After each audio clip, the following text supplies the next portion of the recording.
बिस्मिल्लाहिर्रहमानिर्रहीम। अस्सलाम वालेकुम। आज के टॉपिक पर हम एक्सेल शीट के अंदर अपने डाटा को रिकंसाइल करेंगे। मेरे पास अभी एक्सेल 2010 इंस्टॉल है।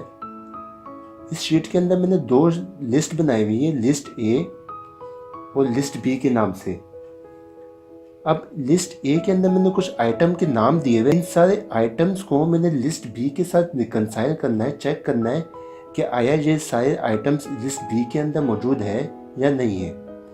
इसके लिए सबसे पहले मैं लिस्ट ए को सिलेक्ट करूँगा और यहाँ नेम बॉक्स पे आके इस लिस्ट का नाम दे दूँगा जो कि मैंने ऑलरेडी दिया हुआ लिस्ट ए के नाम से। ठीक है, इसी तरह से लिस्ट बी का भी नाम दे दूँगा लिस्ट बी के नाम से नेम बॉक्स के अंदर। हम यहाँ पे यूज़ करेंगे काउंट इफ़ का formula, equal to count if. जो मैं काउंट इफ़ का फॉर्मूला टाइप करता हूँ, ब्रैकेट ऑन करता हूँ, तो यहाँ पे मेरे से दो पैरामीटर पूछ रहा है, रेंज और क्राइटेरिया। रेंज के अंदर हम लिस्ट बी टाइप करेंगे, कॉमा, और जहाँ पे लिस्ट ए के अंदर बैक्स लिखा हुआ है उस सेल का रेफरेंस दे दूंगा, जो कि सेल का रेफरेंस है मेरे पास भी C6, और ब्रैकेट क्लोज करूँगा और एंटर की प्रेस कर दूँगा। यहाँ पे से मैं कंट्रोल C से कॉपी करता हूँ इस फॉर्मूले को और नीचे ले जाके पेस्ट कर देता हूँ। अब देखिए जहाँ जहाँ पे 1 लिखा हुआ आ रहा है, इसका मतलब ये है कि ये जो आइटम है ये लिस्ट बी के अंदर मौजूद है। 0 लिखा हुआ आ रहा है, इसका मतलब है ये आइटम जो है ये इस लिस्ट के अंदर मौजूद नहीं है। ठीक है, इसी तरह से थोड़ा सा नीचे आके जहाँ पे देखिए एक थोड़ा इस तरह से प्रिंटर जो है इस लिस्ट के अंदर मौजूद नहीं है।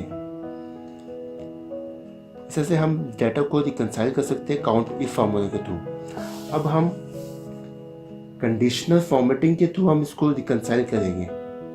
सबसे पहले मैं इस फॉर्मूले को कॉपी करता हूँ कंट्रोल C के साथ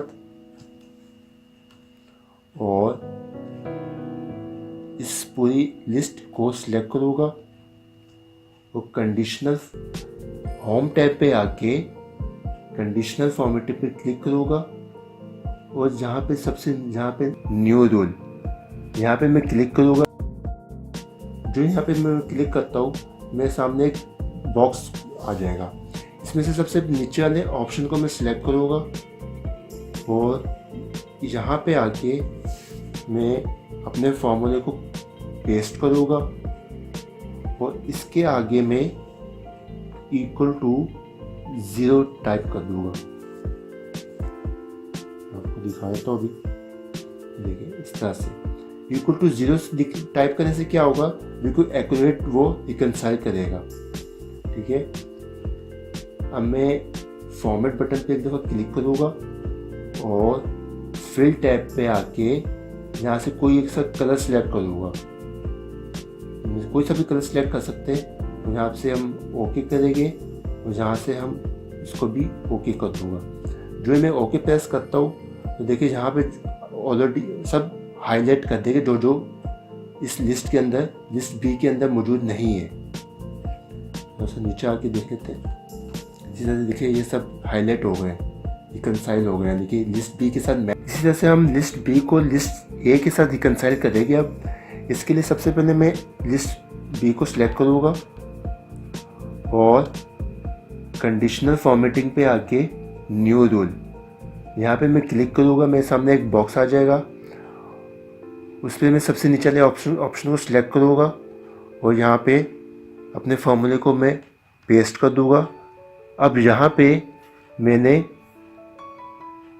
लिस्ट बी के बजाय लिस्ट ए टाइप करना है और यहाँ पे भी सेल का रेफरेंस चेंज कर दूँगा, जो कि अभी आ रहा है G6,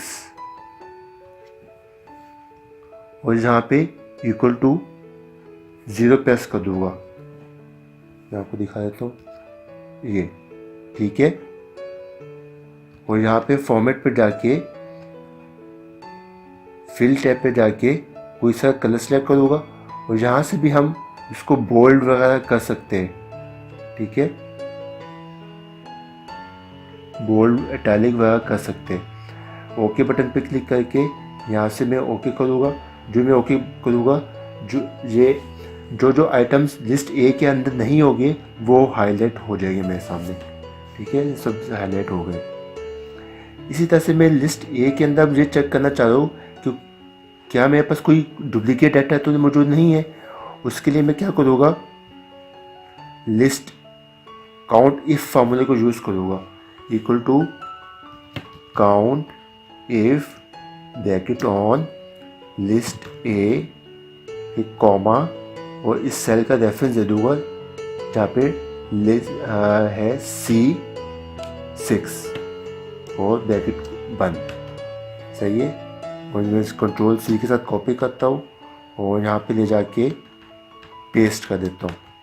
अब जहाँ पे 2 लिखा हुआ आ रहा है, इसका मतलब है ये 2 दफ़ा एंटर हुआ हुआ है डाटा। ये देखिए, माउस भी 2 दफ़ा एंटर हुआ हुआ है और लैपटॉप भी 2 दफ़ा एंटर हुआ हुआ है। मैं आपको नीचे ले के दिखा देता हूँ। ये देखिए, माउस और लैपटॉप 2 दफ़ा एंटर हुआ है।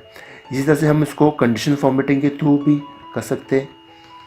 मैं पूरे डाटा को सिलेक्ट करता हूँ और कंडीशन फॉर्मेटिंग पे आके हाईलाइट सेल रूल्स पे आके डुप्लीकेट वैल्यूज़, जो मैं यहाँ पे क्लिक करूँगा मेरे सामने एक छोटा सा बॉक्स आ जाएगा। उसमें से कोई सा कलर सेलेक्ट करके और ओके बटन पे क्लिक कर दूँगा।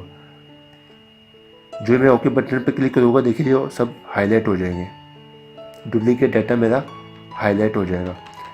इसी तरह से मैं न्यूमेरिक डाटा को भी रिकंसाइल कर सकते हैं हम लोग और उसको बेहतरीन तरीके से इसकी रिकंसिलिएशन बना सकते हैं। इसके अलावा हम ऑनलाइन बुक कीपिंग और टैक्स की फैसिलिटीज़ प्रोवाइड करते हैं। अगर किसी कंपनी ने अपने अकाउंट्स वगैरह रिकॉर्ड करवाने हो तो हमसे कांटेक्ट कर सकते हैं। इसके अलावा टैक्स रिलेटेड कोई भी इश्यूज़ हो तो हमसे डिस्कस कर सकते हैं। तो ये वीडियो अच्छी लगी, इसको लाइक करें, आगे शेयर करें और हमारे चैनल को लाजमी सब्सक्राइब करें। सब्सक्राइब करना लाजमी, ताकि आने वाली वीडियोज़ आपको बआसानी मिल सके। अब मुझे इजाज़त दें। अल्लाह हाफ़िज़।